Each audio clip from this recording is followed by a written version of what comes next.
We are just finishing here welding these three pieces together.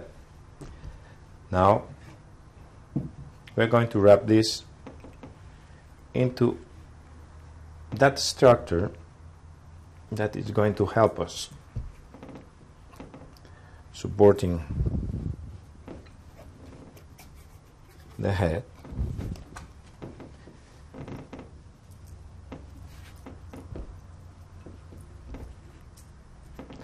Now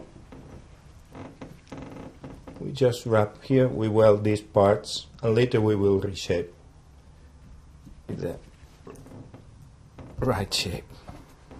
You can see now in here.